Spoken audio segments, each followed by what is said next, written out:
Originally on this site was a 10th century church, but by the 14th century it was far too small for the religious requirements of the day, and so the church was enlarged. The old church was taken down and this church was built in its place. A rather large church considering how small this parish actually is. And so this church continued up until 1660, when the church roof caught fire and collapsed into the nave. The church was completely destroyed, the tower was partially destroyed, one can only assume from the heat of the flames. And its original use was as a beacon for the ships that were coming into the estuary, which sadly, of course, today is now marshland. And so the church, rather than actually being on the edge of the sea, is now some distance inland. Apparently, after the church burnt down, the tower bells were still here. Satan grabbed the bells and was seen running across the fields, over into the marshes, into a boggy area where he jumped into the water and disappeared with the bells. These two huge brass bells were never seen again. Although, rumour has it, on certain nights one can wander to this particular district, can actually hear those bells pealing. Of course, let's come back to the truth of the legend. After this church was burnt to the ground, the only thing of any value were the bells. And one can imagine they probably weighed about a ton apiece, solid brass. It would have been worth an absolute fortune. And so living in 1660 when this happened, it would have been highly superstitious, certainly during the era of Matthew Hopkins' Witchfinder General. So anything involving tales of Satan or Satanism would have been feared, would have been respected, and would have been believed by the local people. So no questions would be asked as to where those bells had disappeared to. They would have accepted the legend that Satan himself had taken the bells away.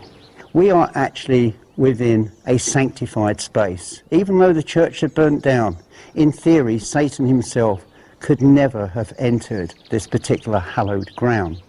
But I'm digressing again because it's purely legend, and I think that the story concerning the bells was an excuse, a cover-up for what really happened, which would have been perhaps maybe one of the church members or a local farmer, having seen the value of those bells, took them away and concocted this story which people readily believed. And even to this day, nobody knows what has happened to the bells. Perhaps they're buried somewhere locally, perhaps they were taken away and smelted in London or somewhere similar and sold as scrap. Who knows? But as far as this church goes for haunted legends, there are not any stories that I've been able to recover concerning any particular hauntings here, although Eddie has assured me that there are a number of hauntings which have taken place inside this ruin. And that is information given to him by other investigators that have been here. So I'm hoping that tonight we may discover what these ghostly legends are and be able to communicate with spirit. But more importantly, Eddie comes from Halvergate, which in the old days was known as Hell's Gate, apparently.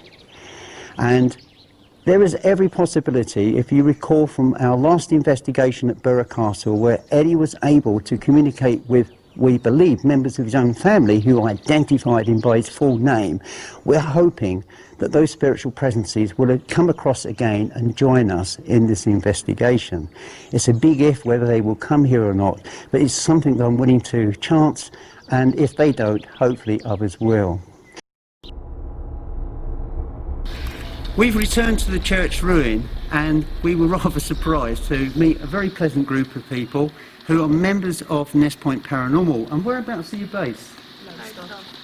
Lowestoft. They're based in Lowestoft in Suffolk, and their members range from all over the district. To cut long story short, we've set up a ghost box. How many REM pods you guys got tonight? We've got the REM pod and REM pod there. So we've got 2 REM pods there. We've got one next to the ghost box, so hopefully that will pick up some reaction. Can I ask you a question very quickly while you're trying to draw through something? Who stole the church bells?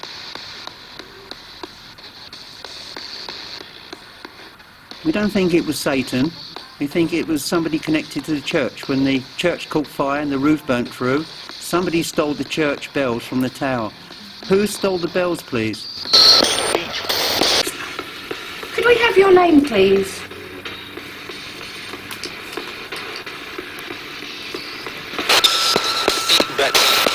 Steve Bassett or Beck? something. Bassett or something? Beck?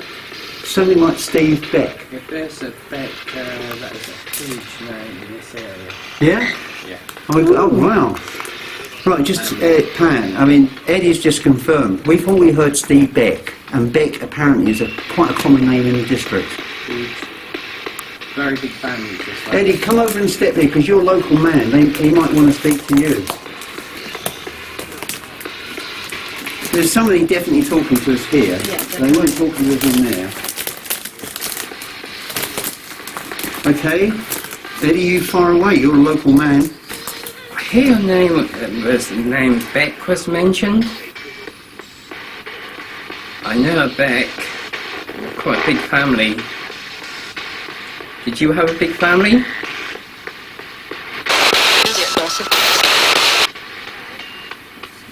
So not get lost. Yeah, it's something. There's It's Mabel here. Terry?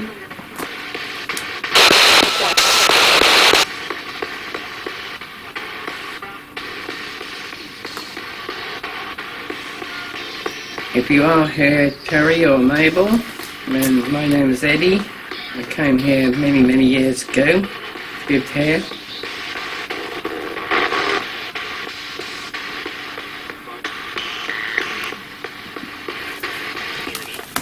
Don't know if you see the families, but Timmy, Jonathan, Mabel, Terry, Angela, Alison, all Beck families.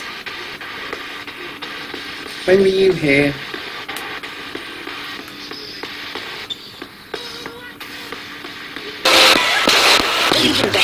Someone's laughing there. Yeah. There was someone screaming something joking, and then they started laughing. Do you know those names that I've just now mentioned?